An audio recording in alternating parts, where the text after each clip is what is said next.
أعوذ بالله من الشيطان الرجيم. بسم الله الرحمن الرحيم. الحمد لله رب العالمين، والعاقبة للمتقين، ولا عدوان إلا على الظالمين. الحمد لله الذي بنعمته تتم الصالحات. الحمد لله نحمده ونستعينه ونستهديه ونستغفره ونتوب إليه، ونعوذ بالله من شرور أنفسنا ومن سيئات أعمالنا. من يهده الله فلا مضل له، ومن يضلل فلا هادي له. أشهد أن لا إله إلا الله وحده لا شريك له، وأشهد أن محمدا عبده ورسوله. اللهم صل على محمد وعلى آل محمد كما صليت على إبراهيم وعلى آل إبراهيم، وبارك على محمد وعلى آل محمد كما باركت على إبراهيم وعلى آل إبراهيم إنك حميد مجيد. ربنا آتنا من لدنك رحمة وهيئ لنا من أمرنا رشدا. اللهم علمنا ما ينفعنا وانفعنا بما علمتنا برحمتك يا أرحم الراحمين. ربنا آتنا في الدنيا حسنة وفي الآخرة حسنة وقنا عذاب النار. السلام عليكم ورحمة الله وبركاته. Alhamdulillah, malam ini merupakan malam Rabu. InsyaAllah kita akan bersama-sama dengan sebuah kitab dikarya ataupun karangan Al-Imam An-Nawawi, iaitu kitab Riyadhus Salihin. Dan kita lalu dah lebih kurang 7 hadis daripada bab yang pertama. Masih lagi duduk dalam bab yang pertama, iaitu bab Al-Ikhlas. Bab Al-Ikhlas. Masalah ikhlas. Ikhlas ni penting. Ikhlas dalam amalan kita, segala amalan kita merupakan satu amalan hati yang amalan kita tu diterima oleh Allah Subhanahu Wa Taala. Kita tengok dan banyak ulama-ulama besar kadang-kala bawa mari hadis ni sebut dalam kitab sepengah sahih Al-Imam Al-Bukhari. Kitab mula-mula kitab masalah wahyu, tapi hadis yang disebut dalam kitab sahih Al-Bukhari, hadis yang mula-mula sekali, hadis pertama ialah hadis mengenai dengan masalah dan ikhlas, masalah hati. Dalam bab ikhlas ni, hadis yang kita akan bersama-sama pada malam ini menerusi pada hadis yang kita baca sebelum pada ni, dah agak lama kita berhenti, iaitu hadis yang ketujuh. Hadis yang ketujuh, qala al-musannifu rahimahullah wa an Abi Hurairah Abdurrahman ibn Sakhr radhiyallahu anhu qala qala Rasulullah sallallahu alaihi wasallam inna Allah la yanzuru ila ajsamikum wala ila suwarikum walakin yanzuru ila qulubikum wa a'malikum. Rawahu Muslim. Ini hadis yang ketujuh. Hadis yang ketujuh.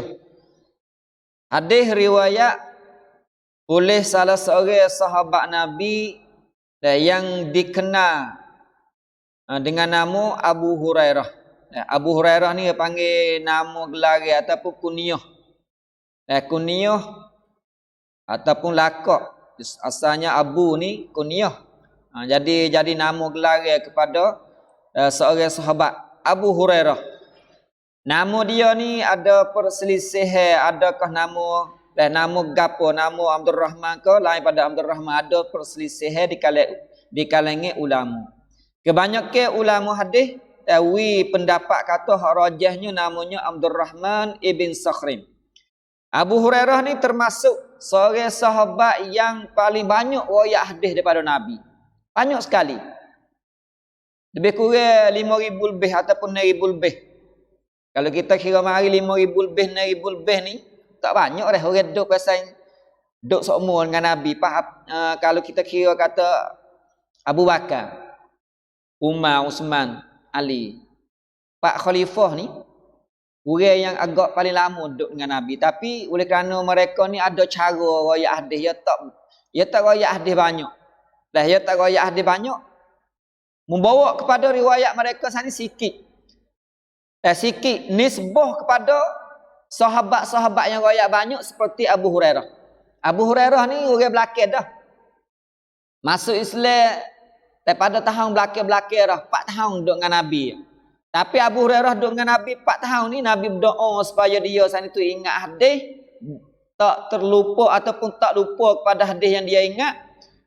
Dan berkat doa Nabi, apa yang dia ambil daripada Nabi, dia tak pernah lupa. Ni Abu Hurairah. Jadi 5,000 hadis, 6,000 hadis yang dia riwayat dalam masa 4 tahun ni, makul lah boleh terima dengan akal. Orang kita kalau dengar, kita kata sehari sehadis, tapi tak mungkin orang duduk sehari dengan Nabi ni nak dengar seperkataan dah ke. Dan dia bukan riwayat pada Nabi sahaja, riwayat pada sahabat-sahabat lain lagi. Kalau kita kata sehari ya sehadis, jadi setahun 365. Tak, ni 365 hari. Setahun. Pak kalau rasa 4 hari, itu 4 tahun. 5 tahun. 4 tahun 5 tahun. Jadi kalau mari ukur, mari pukul, mari tu 2,000 lebih, kakak 3,000. Tu hadis hak dengar pada Nabi saja. Sehadis sehari. Jadi nak riwayat kalau 4,000 hadis, 5,000 hadis, 6,000 hadis yang Abu Hurairah riwayat daripada Nabi ni, makul lah. Boleh terima akal lah. Bukan kata banyak pipo ketik dak.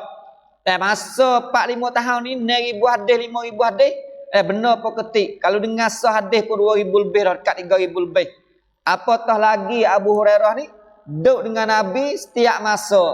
Dan kecuali di waktu malam yang Nabi masuk tidur lah pada tu, dan dia bersama dengan Nabi sallallahu alaihi wasallam. Dia riwayat daripada Nabi. Riwayat satu hadis.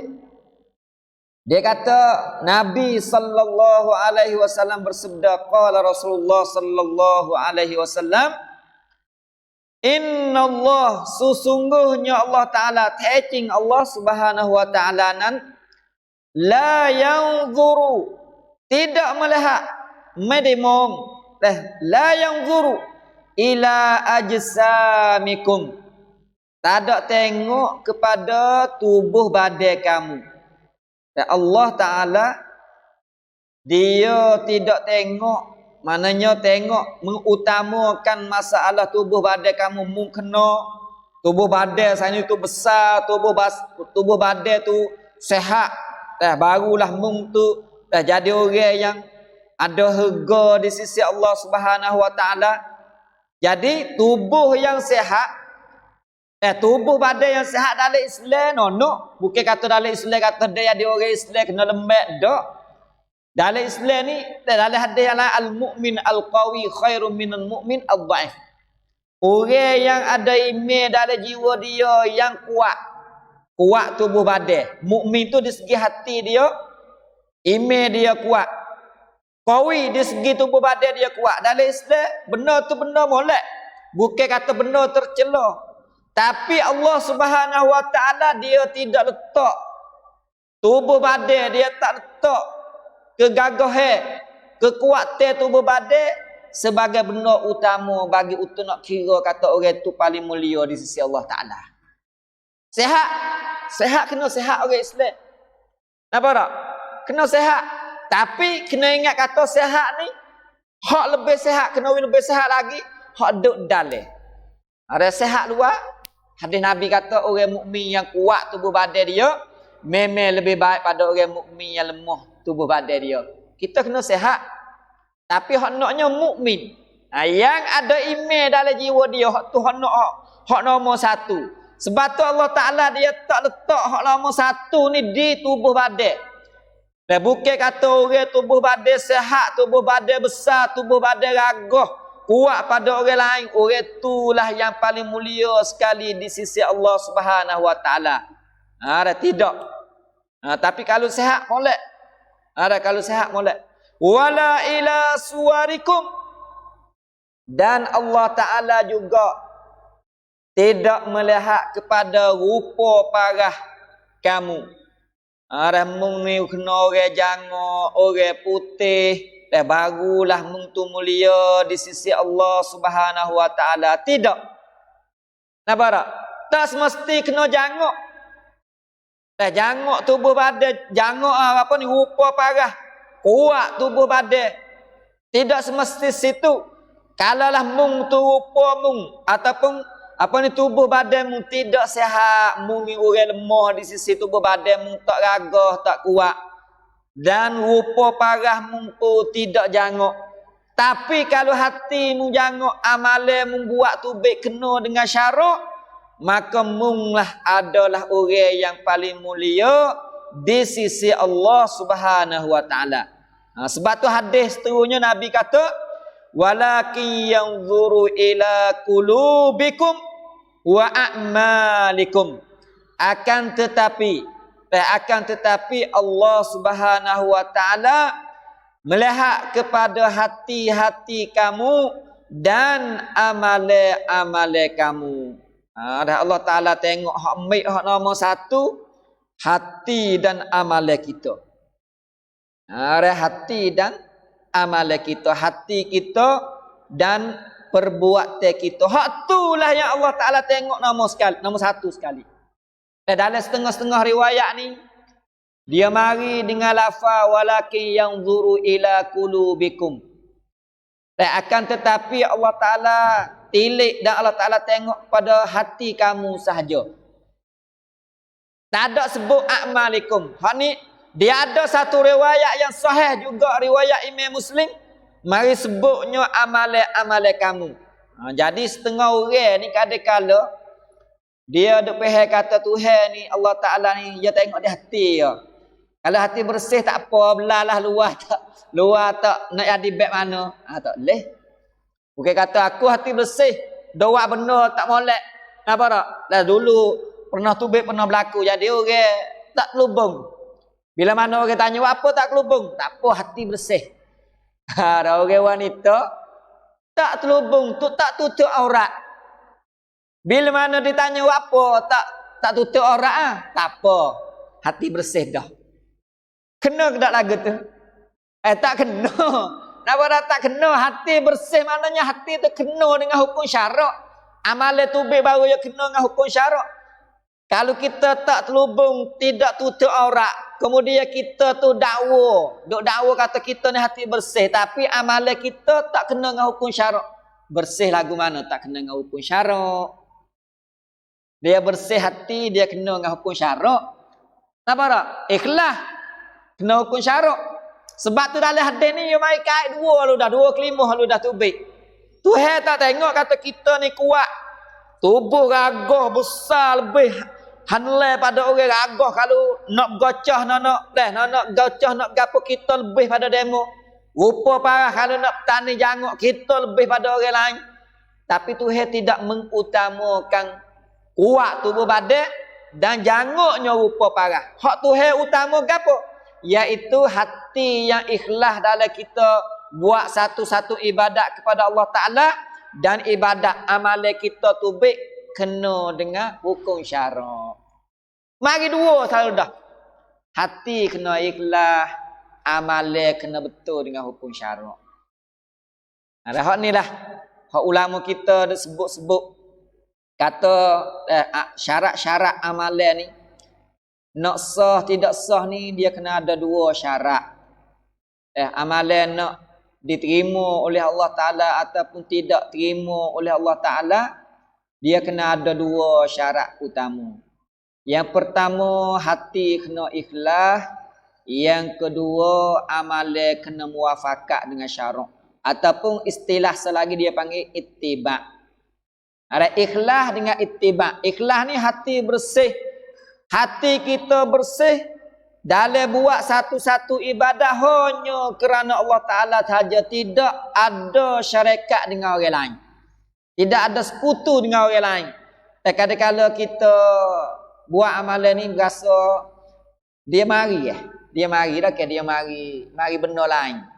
Dia adanya ya syirik kita ni hak Nabi takut ni. Nabi tak bimbang kata kita nak bersyirik siapa kita sembah berhala. Sebab orang Islam ni jaranglah siapa tahak kata kena sembah berhala payah. Hatta orang-orang kampung pun demo tak berani nak duduk sembah berhala. Dia payah nak cari orang Islam siapa tahak syirik hingga siapa sembah berhala kecuali kena paksa. Mu kena sembah, kalau mu tak sembah nanti aku bedek. Kita pun sembah kerana nak jaga diri daripada mati. Tak apa syarat wi. Sebab kita sungguhnya tak sembah dia, tak ada niat nak sembah dia kali. Tapi nak jaga diri kita daripada mati. Syarat wi sebab masuk dalam 5 perkara yang kita kena jaga. Syarat wi. Kalau keadaan biasa kita nak pergi sembah tak akun sembah berhala ni, tak ada rasa dia. Orang selagi kita jok lama-lama. Ada model yang kata susu terai kat panji dah dulu dah. Saya buat apa ni, buat panji buat nasi pulut getak kubur. Tapi kalau nak pergi sembah toko tu tak ada orang pergi syirik siapa sembah toko. Tapi hak Nabi bimbangnya, Nabi sebut dalam sebuah hadis, inna akhwafa ma akhafu alaikum asyirkul asghar. Sesungguhnya benda yang aku paling takut ke atas kamu hei umatku ialah syirik kecil. Syirik kecil ni ya tak kira pia, ya tak kira radak mana. Apa tak? Ya tak kira pia, tak kira radak mana. Orang radak ni ya setan mari setara ni. Orang radak ngaji setara ni setan setara ni. Orang radak doktor setan setara ni, iblis ni. Orang lain tak ada lebih ada satu racang lagi iblis ni. Kawan luna ya kena yuk di segi tahu ilmu tu lebih pada kita teruk. Kenapa tak? Dia hatta mari untuk nak hasut kita ni bukan orang tamadam mengikut rekat masing-masing. Orang boleh lawan dengan orang tu. Nabi duk bimbang sekali gapo masalah syirik kecil. Gapo syirik kecil? Berasa nak menunjuk ke orang. Berasa nak orang dengar. Berasa nak orang tak kata puji. Ni panggil syirik kecil. Kadang-kadang mari dengan kita tak khabar tu. Mari dengan tak khabar. Boleh duk sanjung-sanjung kita kadang-kadang mari. Aku ni dah. Jadi mari aku ni. Mari dengan tak terkhabar. Pia dah cocok. Setan, iblis. Kawan anak rakyat kaki tangan iblis dah cocok kita. Supaya nawi timunya perasa syirik kecil. Dengan kita tak khabar. Nampak tak? Kita nak kadang-kadang kita nak pergi sejik. Ada orang nak pergi sejik. Siap. Kita pergi sejik malu kat orang ni. Ada juga orang. Apa tak? Malu dia mau pergi sejik belakang. Kalau aku tak pergi sejik, jadi malu kat orang. Baik kita tu pergi sejik, kita tengok atau nampak kita pergi sejik. Niat, mai sejik molek tak? Mai sejik molek kali tak ada dah malam. Tapi yang setan yang keseli boleh jelas tu. Ni atau kita tak khabar kadang-kadang mari pak. Yang sister ya. Rasa sikit ya takut. Takut. Timbulnya syirik kita pergi kerana Allah dan kerana manusia tu syirik. Allah takbir semaya. Takbir semaya sunat. Kadang-kadang mari orang tepi dah. Nawi perasa. Nawi tebuk kita baca Quran misalnya mari nawi kata nawi dengar, orang dengar kata kita baca sedap. Ni semuanya syirik-syirik yang duk makan ikhlas kita kepada Allah Subhanahu Wa Taala. Dan kebanyakan kita tak sedar. Tak khabar. Kita tak khabar. Kita lebih habis orang-orang pasang kau tinggi, kau berasa kadang-kadang tak tersedar. Kenapa tak? Tak tersedar dengan perbuatan tadi kata kita tu, rasa ikhlas kita tengah-tengah duduk makan, tengah-tengah duduk gigit oleh ria dan sebagainya. Sebab tu amalan kita ni nak terima tak boleh terima, hak lama satu qulubikum. Hati kita bersih suci kerana Allah Ta'ala. Amalan buat betul sunnah. Tak lalu hati tak betul. Hati tak suci kerana Allah Ta'ala. Amalan kita jadi apa tidak terima oleh Allah Subhanahu Wa Ta'ala. Ini nombor satu sekali. Hak ni hak paling payah sekali ni. Amalan noi betul dengan sunnah tak payah. Amalan noi betul dengan sunnah tak payah. Sebab kita ada amalan zahir ni, ya zahir boleh tengok tak kena mana kita baki, tak kena mana kita baki hak zahir. Dan bila mana baki zahir ni ya tak serupa dengan kita baki hak dalam hati. Sebab tu amalan hak dan amalan betul sunnah ni dia tak payah, hak payah mana? Ikhlas kerana Allah Taala. Ikhlas kerana Allah Taala. Sebab tu sini ni Nabi sebut yang pertama kena ikhlas hati, kena suci bersih. Yang kedua amalan kena betul dengan syarak. Dan a'malikum, amalan kita kena betul dengan syarak, dan kena muafakat dengan syarak, kena ittiba' dan kena betul dengan apa yang dibawa oleh Nabi sallallahu alaihi wasallam. Itulah baru amalan kita sah dan diterimanya oleh Allah Taala. Dan sah zahir, sah batin. Kita tak sekadar sah zahir saja, batin tak sah. Zahir kita semaya tak ada kena qada sebab betul belaka. Napa tak masuk kena dengan rukun, dengan syarat ada belaka cukup sampai sudah. Zahir kita sah. Bila mana sah zahir, zimmah kita dengan Allah Ta'ala lepas. Ada dekat hutang dengan Allah Ta'ala. Tapi amalan kita diterima ke ataupun tak diterima. Hak tu panggil batin kita sah ke tak sah. Hak tu hak kita bimbingnya. Semaya maghrib, semaya isya. Tak ada kena qada dah. Tapi soalannya Tuhan terima dak amalan kita. Tengok pada hati pula. Kalau hati terima, hati betul, hati ikhlas, insya-Allah dah kita sana itu dan amalan kita diterima oleh Allah Taala. Inilah hadis yang ketujuh. Hadis yang ketujuh, riwayat kata hak Allah Taala kiranya sungguh kita ni iaitu hati kita dan amalan kita. Hati bersih kerana Allah Taala, amalan betul dengan syariat Allah Subhanahu wa taala. Ya, ingatlah hati suci dah, amalan kena betul dengan syariat Allah Taala. Dan amalan kita ni kena betul dengan syariat. Sebab tu dalam masalah amalan ni, bila kata ibadat ni, dia tak boleh tanya sebenarnya mana dalil kata tak bolehnya buat lagu ni. Ya, sebab dalil umum hak ulama duk cara supa belaka.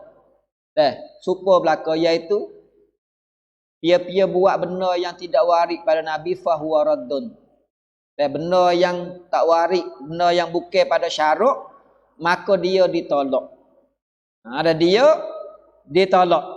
Dan sesiapa yang buat sesuatu yang tidak waris daripada syarak, jadi benda tadi ditolak oleh Allah Taala.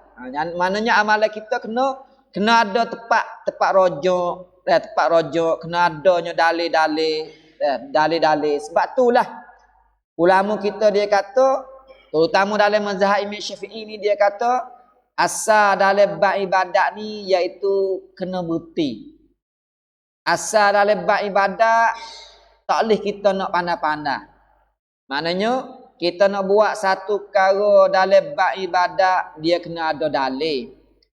Barulah boleh buat ibadat.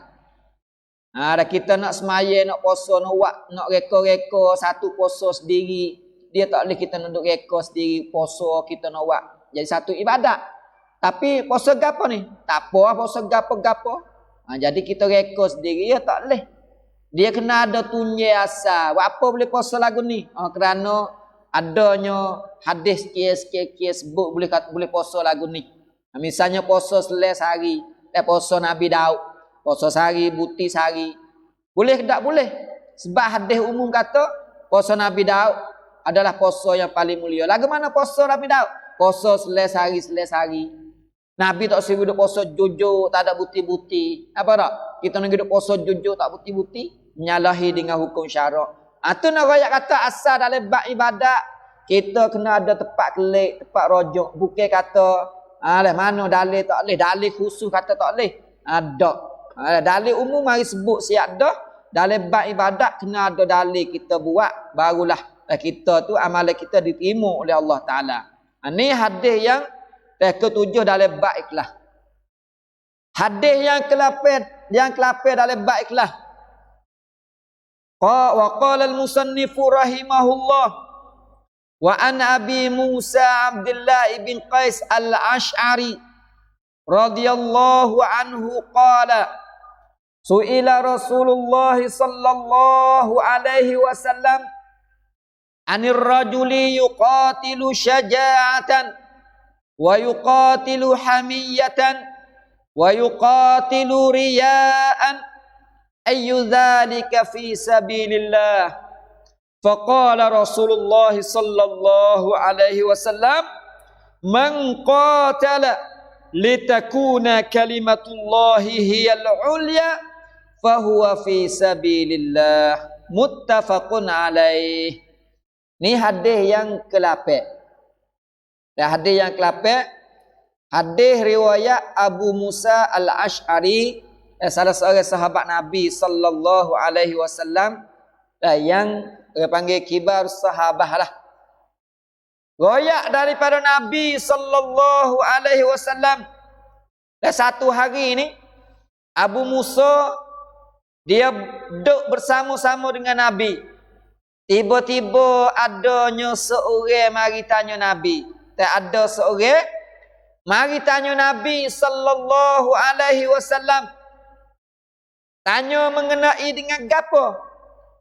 Tanya mengenai dengan masalah jihad. Orang yang berjihad. Orang hak tu pergi perang.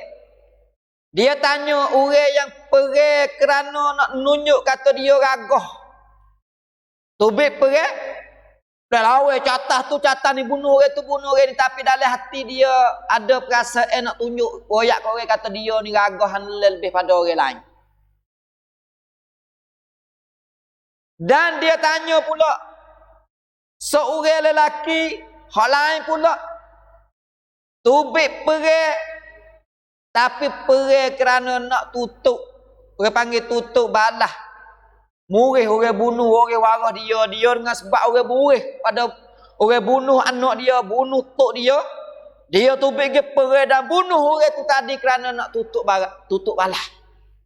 Ada perasaan nak tutup balas untuk nak bunuh kerana mung saat itu bunuh tok, bunuh orang tu, bunuh orang dalam keluarga dia. Hamiyatan. Dan orang seorang lagi pula tubik pergi perang neroyak. Dia tubik sana nak orang tahu, nak ria, nak royak, nak orang tengok kata dia tubik pergi perang. Ha nak kita royakan ini. Tubik pergi perang, tubik pergi tapi nak di rumah bimbang takut orang kata tak perang. Kalau itu tubik pergi perang nak orang tengok kata dia tubik pergi perang. Nak dia tengok orang tengok kata dia tubik perang wa yuqatilu riya'an. Jadi sahabat sana dia tanya, 3 jenis orang manusia tadi. Yang tu pergi perang nak tunjuk kata dia hanelai pada orang lain, gagah pada orang lain. Yang tu pergi perang kerana nak tutup balas di atas orang buat kepada dia, buat kepada keluarga dia. Ataupun nak tubik perang supaya nak orang tengok kata dia pergi perang. Dan tak ada duduk rumah dak pergi perang juga. Dia tanya kata ayyudzalika fi sabilillah. Hak manakah? Hak manakah ayyudzalika fi sabilillah? Dikirakan pada jalan Allah Ta'ala. Hak manusia. Orang tu bik perang hanelai, orang tu bik perang kerana nak tutup balas, nak balas kelik kerana orang pergi perang nak orang tengok kata dia tu bik pergi perang. Dia tanya kata hak manakah orang yang perang pada jalan Allah Ta'ala? Ayyudzalika fi sabilillah. Dah ni kena beringat ni. Dah beringat sebagai panggil kepada orang-orang yang ada jiwa semangat untuk nak perang ni. Dan nak perang, nak berjihad ni. Kena ingat molek hadis ni. Dan satu hadis yang sahabat tanya Nabi. Piyakah yang tubik perang pada jalan Allah Ta'ala? Nabi jawab. Dan Nabi jawab, faqala Rasulullah sallallahu alaihi wasallam. Dan maka bersabdalah oleh Rasulullah sallallahu alaihi wasallam, man qatala, barang siapa yang keluar, yang berperang, tubik perang, litakuna kalimatullahi hiyal ulya, supaya nak wi kelimah Allah dan la ilaha illallah, supaya nak wi Islam, supaya nak wi kalimah Allah Subhanahu wa taala tinggi dan mulia, hiyal uliya, paling mulia sekali, fahuwa fi sabilillah, maka dia tu adalah orang yang berperang pada jalan Allah Subhanahu wa taala. Dah. Jadi Nabi royak sebut, tak ada royak kata orang perang sani dia ragah tu bet perang nak tunjuk kata orang ragah. Pada jalan Allah dah. Dia perang nak tutup balas. Pada jalan Allah dah. Dia perang tu bet gi perang nak orang tengok kata tu bet gi perang pada jalan Allah Taala dak. Nabi jawab mudah tapi payah nak buat.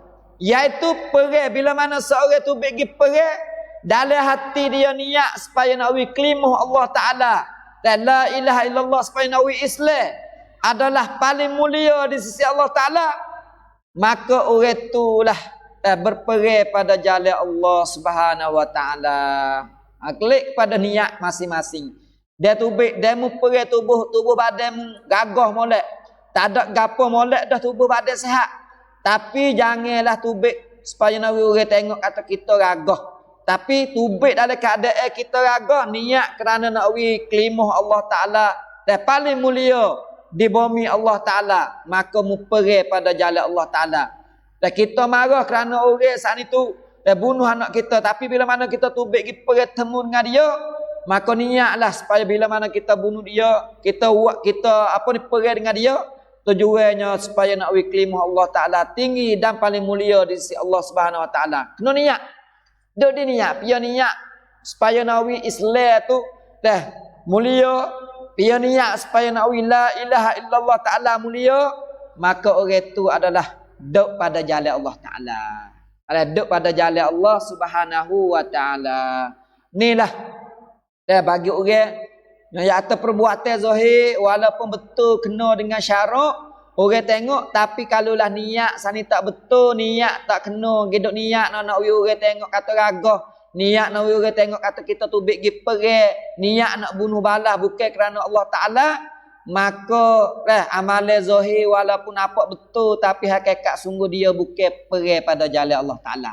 Sebab hati dia tidak kerana Allah Taala, bukan kerana Allah Subhanahu wa taala. Tubik sana itu ada benda lain yang berpanggil lebih tinggi pada kalimah Allah Taala lagi. Jadi Nabi kata kalau benda lain lebih pada tinggi pada kalimah Allah Taala, maka benda tu sana bukan pada jalan Allah Taala. Hak inilah nak kata sesiapa sahaja buat satu perkara bila mana hati dia sana itu kerana Allah Taala, maka insya-Allah zahir dia betul dengan syarak, hati dia ikhlas kepada Allah Taala, maka amalan dia adalah diterima oleh Allah Taala. Fi sabilillah ni maknanya Allah Taala terima amalan dia.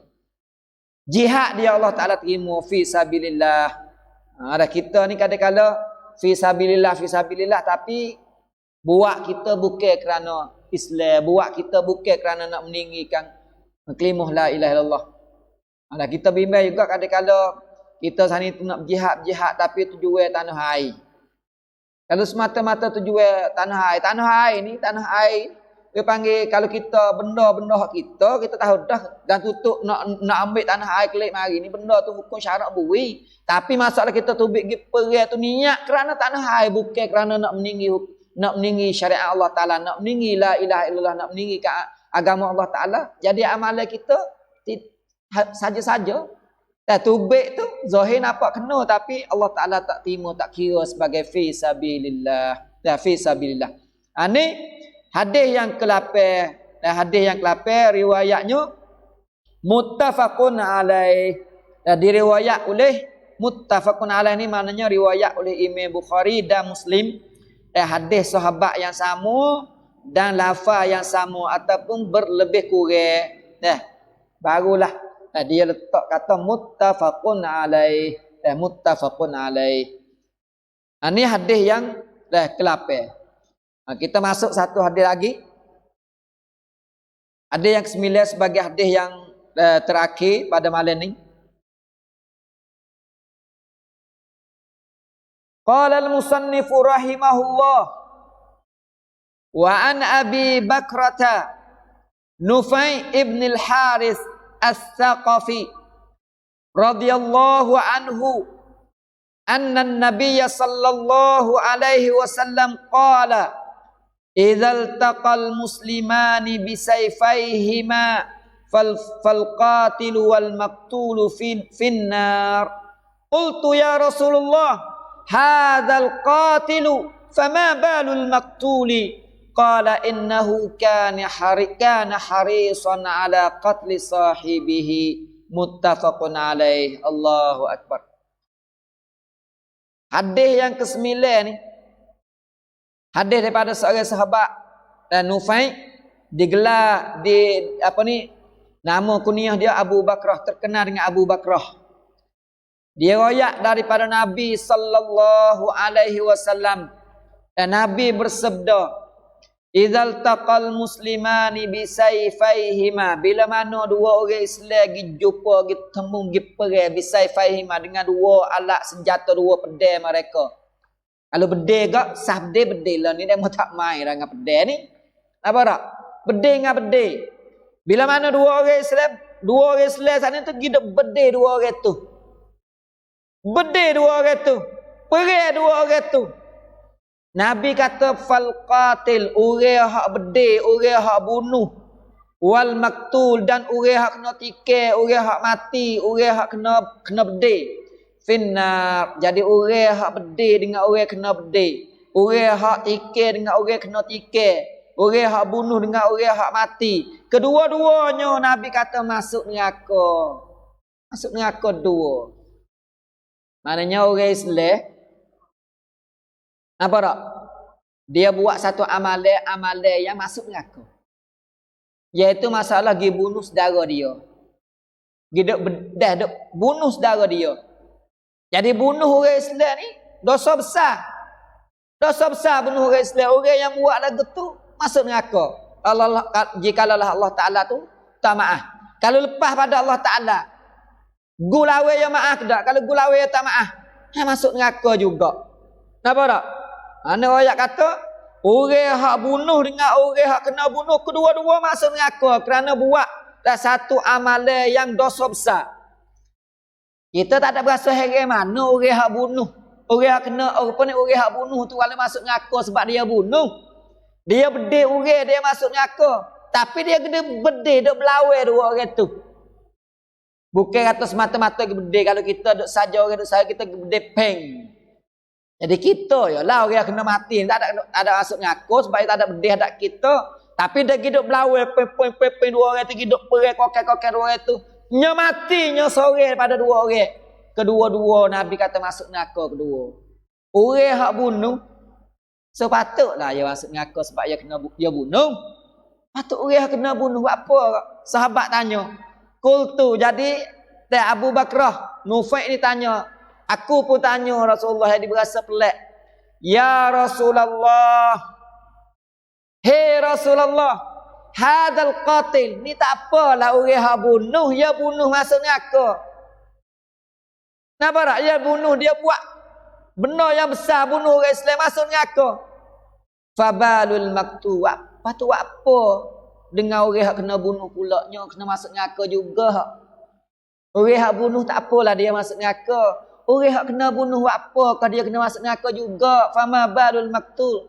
Nabi kata innahu kana harisan ala qatli sahibihi. Tekah dia duk perang tadi, dia tak ada khabar dak. Masing-masing nak mati belaka. Ku pun nak mati, mu pun nak ku mati. Niat dalam hati ni, masalah hati ni. Apa tak? Jadi Nabi kata masuk neraka dengan sebab dia niat nak bunuh. Masa dia perang dia pun niat nak bunuh, hono pun niat nak bunuh. Tapi dia ni terbunuh, orang nunggu bunuh dia. Dia tak ada nak bunuh. Kalau dek dia, kelipak kena dia juga. Tapi dia dalam hati dia ada perasaan nak bunuh saudara dia. Kerana dia nak bunuh saudara dia lah, Allah Ta'ala ambil dia masuk dalam neraka. Allahu Akbar. Nampak tak? Amalan dia buat dah. Buat amalan, dia panggil Muqtarinun, hidup sakut dengan niat dah. Dia tak sama dengan orang buat amalan, dia tak sakut dengan apa ni, orang yang niat tapi amalan dia tak buat. Orang niat nak buat jahat, pun niat nak curi. Tapi niat tak ada kita berhubung dengan perbuatan, tak ada gicuri. Allah Taala tak tanda. Bahkan Allah Taala bui kebaikan, kebaikan. Sebab apa? Dia tak tunai, dia tak pergi buat benda yang niat nak buat jahat. Dia nak pergi curi tu niat jahat. Dia tak pergi. Jadi dia tak pergi, dia boleh sekat diri dia. Tuhan tanda kebaikan. Gati tepat hak niat jahat, bui kebaikan. Tapi kalau dia pergi buat jahat, tanda jahat Apa tak? Nanti baru tanda. Hak ni dak, dia pergi duk pergi ni, dia pergi tu, dia niat. Kalingan niat tu, dia pergi, dia buat dah. Nak bunuh saudara dia. Sebab tu dikira. Dan dikira, dia ambil salah di atas niat dia kerana dia buat dah. Kerana dia buat dah, walaupun tak sapa benda dia, tak sapa paumai, tapi dia duk buat dah. Duk pergi dah, cuma dia tak ada bunuh. Dia terbunuh. Jadi dia masuk neraka dengan sebab niat dia yang berhubung dengan perbuatan dia tadi. Allahu Akbar.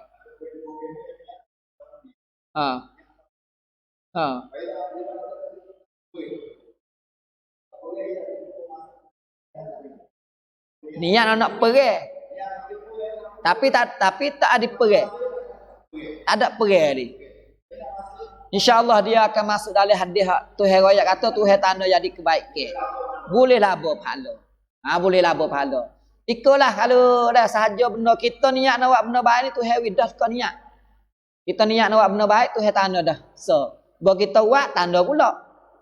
Kebaikan. Baikan boleh pasal banyak mana Tuhan tanda. Tuhan Allah Taala tanda lebih bergana-gana lagi tu perbuatan dia. Tapi niat nak buat jahat ni Tuhan tak wi lagi. Kalau dia tak buat Tuhan wi kebaikan. Kalau dia buat wisa ya ke benda buruk tadi. Tapi kalau kebaikan yang dia buat Allah Taala ganda lagi kebaikan yang dia buat. Atau lebih banyak lagi. Ni dah hadis yang ke-9 riwayat juga muttafaqun alaih. Muttafaqun alaih. Dah 3 hadis malam ni dah. Apa ni cukup dah tak? 3 hadis dah. Dah cukup dah. Masuk isyak dah ke? Masuk isyak dah. Dah kita ambil 3 hadis dulu dalam bab ikhlas.